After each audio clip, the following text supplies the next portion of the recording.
Thank you, Valorant Man. Now, my favorite part of Valorant is talking to people about things completely unrelated to the game whatsoever. Not a single correlation to what I speak of in Valorant and to the game itself. I will ask people what their favorite movie is, TV show, song, literally anything under the sun. You are not safe from Marpsu. This man is the first person to ever tell me his favorite movie is As Above, So Below. And I tried to watch this movie a few months ago, but my girlfriend didn't like the start, so we turned it off. And it was wiped from my mind just like the guys in Men in Black. They used the pen on me for this one. And then I had a flashback when he brought it up, and I just watched it, and I had a great time. The movie was weird. It wasn't as scary as I thought it was going to be. It is not, if you're going for a horror movie, I would not watch this one. There are some cool jump scares. The movie is interesting. It is about an alchemist. If you don't know anything about alchemy other than Full Metal Alchemist Brotherhood, an alchemist is basically an ancient form of chemistry that is like unrealistic. It's used. This is the exact Google definition. It's based on the supposed transformation of matter. It was concerned particularly with attempts to convert base metals into gold or to find a universal elixir. So it's some silly words going together. This girl is a silly person. She believes the Philosopher's Stone, which also is in Full Metal Alchemist, is in the Paris catacombs. And if you don't know what that is, it is underneath the city of Paris in France. There is catacombs, like a series of caves that are like filled to the brim with human bones of all types. It's like a huge cemetery turned into like an art piece, kinda. It's pretty cool. The setting for this movie was great, but I'm not here to talk about the settings. I'm here to talk about the movie. Now let's get into it. The cast was cool, a little forgettable. I really do like the tour guide of the cave. His name is like Papito or something. He is French. He has a very cool accent. I love the way they talked in this movie. I really like that guy, and the way, here's some spoilers, they go down deep into the cave looking for it. They're looking for some clues, like to find the stone. They're on some Indiana Jones stuff. So the more they go deeper, the more they start seeing things, and then they have to go to like some forbidden part of the cave. You're not allowed to go in there because if everyone that goes in there is never seen again. They had a friend named the Mole, which is not a South Park reference. He went in here he went missing for 2 years, and they go in here, and instantly things are weird. The Papito man, he is a graffiti artist, or he tags his name Pap with a smiley face, and it was in here, and then everyone was like, "You said you haven't been in here." He's like, "That's not me." So that's the first red flag. And then they hear a phone, and earlier in the movie it stated that they don't work down here because you're underground. Phones just don't work underground. So they hear a phone ringing, and then there's a piano from this other dude's childhood, and then he starts playing a song. He's like, the A4 key never works. And then he plays his little jingle, and then he presses A4, and he's like, "What is going on here?" Now, if you have a childhood piano in a cave in a different country that you were born in, why are you not turning around by this point? Two of you have experienced something completely impossible if you have never been down here before. Why keep going? What is the point of keep going? This is obviously like a. This is insane. It's ghosts. It's the work of ghosts. You need to call Luigi if you want to explore the catacombs. But they voyage on, and they find the phone, and now the main girl, I already forgot her name. I think it was Sarah or something. She answers an old phone. It's like one of those old ones, one of those stupid ones. She picks up, and then I think it was her father on the phone. Her father killed himself, and I think she missed the phone call, and that was the reason. He he just talked to her. She said her name, and then that didn't startle her or the group at all. They just keep going, no matter how many red flags the universe gives them. It's really goofy. I don't know why they didn't mention that at all in the movie. Like, they didn't contemplate, is this a good idea? Should we keep going? Like, it's crazy. So they keep going, and then some jump scares start happening. But eventually, they just keep going, and they do eventually find the Philosopher's Stone. So after they find it, there's the stone is in the wall, and then there's gold. She grabs the stone, and then the other guys, they're looking at the treasure because that's supposed to mask the grand treasure of the stone, right? You see all this gold, you want the gold instead of the rock. So they grab some gold, and then the roof falls, and then they're stuck. And then this girl, she had a French name, I can't pronounce it. Her arm gets cut up bad, and then she's like, "Hold on, let me do this." She gets like stone powder. She puts it on, and then she's completely healed. The rock is it works miracles. It is the real Philosopher's Stone. And then they voyage on. They look for a way out, and then when the rocks fell at the mole, he got stuck. He was abandoned, and then they find him, and then he beats the shit out of the girl that got healed. Like, he absolutely, like, he unleashed his final smash on her. He grabbed her head, he slammed her to the floor, and then he just kept going, and then he disappeared into thin air. He was gone, never seen again. So I don't even know if he was real or not, but he looked creepy as hell. I think they did a good job with the Moe's costume. But the Philosopher's Stone, right there, we learn it cannot bring people back from the dead because she is gone and the stone didn't work. So they keep going, and this was Papito's girlfriend, so he's shooken up. They keep going, and then we get an unexpected lore drop of Papito being responsible for someone burning to death in a car accident.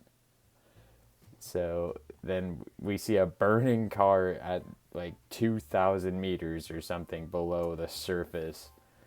And then there's a guy in the car. He turns to Papito and it was not my fault. Imagine XQC if he was capable of speaking English.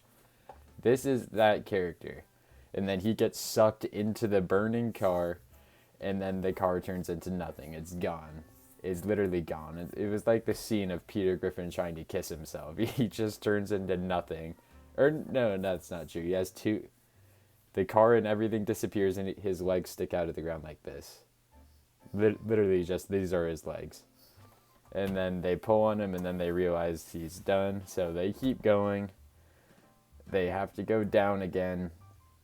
Everyone is going down except, surprisingly, the last guy to go down is the black guy. Now, if you've seen any horror movies, the black actors are famous for dying first. He was not the first death, but he gets jump scared at the top of the rope, and then he falls to his death. And it was quick and easy.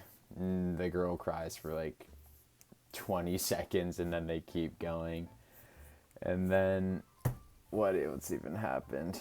Okay, so what did happen? Obviously the movie wasn't that good, but I did have fun with it because if it was good, I'd remember. So some other stuff happens, and then okay, so they see okay, after they're all down there, they see some like cloaked being, some old dude wearing a cloak. It looks like he's in a cult of some kind. And then they turn off their light for a little, they turn it back on, and then they discover he's sitting in a cuck chair. It is the world's lowest cuck chair, by the way. 3,000 meters below the surface, there is a cuck chair where an old person sits in it. So anyways, there's the old man, they walk past the cuck chair, then they turn around, they gets up, then they're all stunned, and then there's like these... It looks like there's people like stuck in the wall, like little stone figures. Here, I'll pull it up on screen now. Okay. This in the cloaked is the the cuck. This was the man sitting in the chair. Now, I looked up stone people. This is what he looks like with the cloak, by the way. Okay, here's what I was talking about. Basically, a bunch of people that look like Han Solo after he got engraved in stone. One of them comes to life, and then he bites the shit out of this dude's neck. So he's bleeding out from the jugular.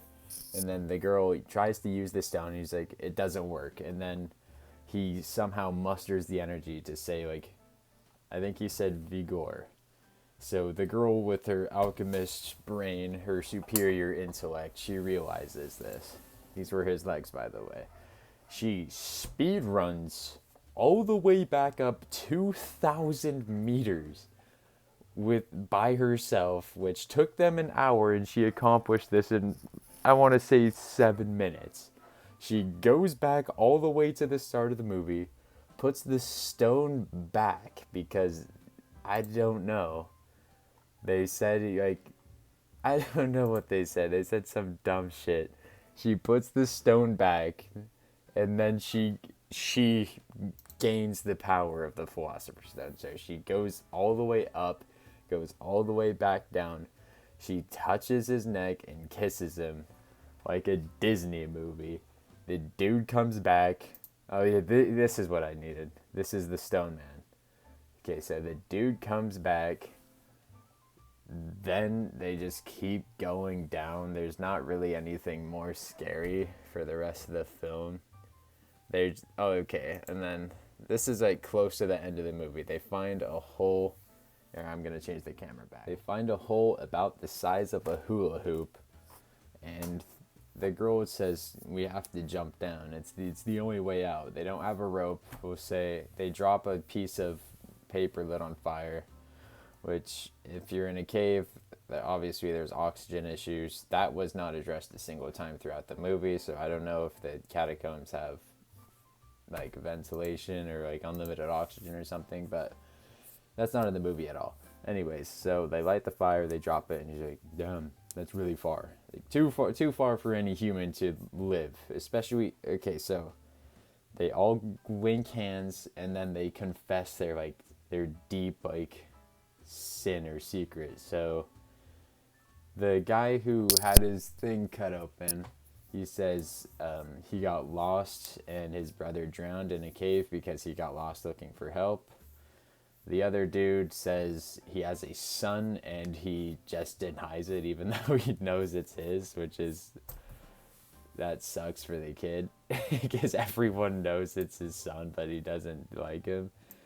But he says that, and then I don't even think the girl said anything. She just jumped. They all link hands and they jump, which is also stupid. I feel like they would cheese grate against the wall, because imagine if you have two full-grown adults and you all link hands, and then you jump. If you had a hula hoop and you jumped, I guarantee you like at least one of you would bump into each other, and when you bump it, you'll go like this, and then you'll hit the wall, right?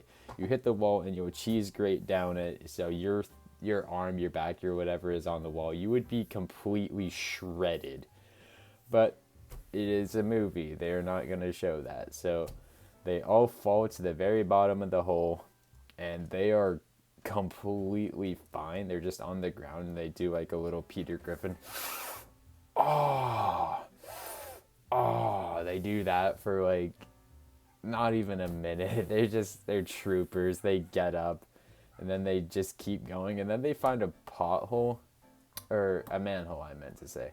They find a manhole, and then they push it, and then I thought it was cool. I thought like when they were pushing it, a light was shining through. It was like a reddish orange light. I literally thought they went so far down into the earth they made it to hell, because that is a belief. I don't know who has the belief, but that is a thing that a lot of people used to believe.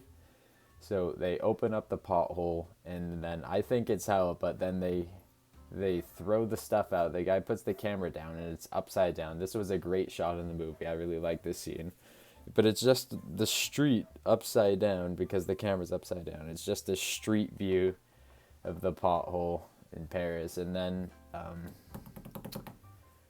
then three people of the 6 or 7 that went down escape, and I don't know if this girl still contains her Philosopher's Stone superpowers. She's just an alchemist. That's all. Then the movie cuts back to an interview she had where he said, "I'm not doing this for treasure. I'm doing this for the truth." I don't know what the truth she was trying to expose is. I don't really think they explored that at all. I feel like if you find a Philosopher's Stone and you have the ability to just heal people, I think that would have been a better ending if she, like, I don't know, man. I think the ending was wide open. They could have done something with it. But I did enjoy this movie. I thought the jump scares were just the right amount of cheesy. I thought there was a cool, like, they had cool shots. They had, like, a funny movie mistake where the girl was completely covered head to toe in blood. And then it cuts to the next scene and her face went from being bright red covered in blood to just being normal with no marks of, like, her wiping the blood off.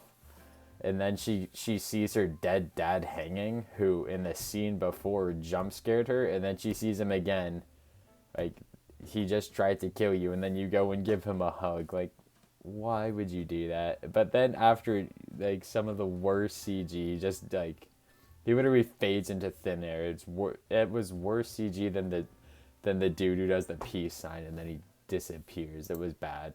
It was funny, though. This is a good movie. If you like bad horror movies, check it out. I'm a big fan of horror movies, especially the ones that are bad.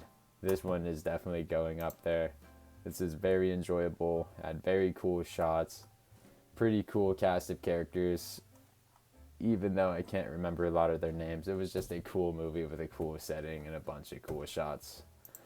So if you haven't seen As Above, So Below, check it out. And thank you to the man on Valorant. I'm sorry I don't remember your name. Just have a good day, everyone. Thank you.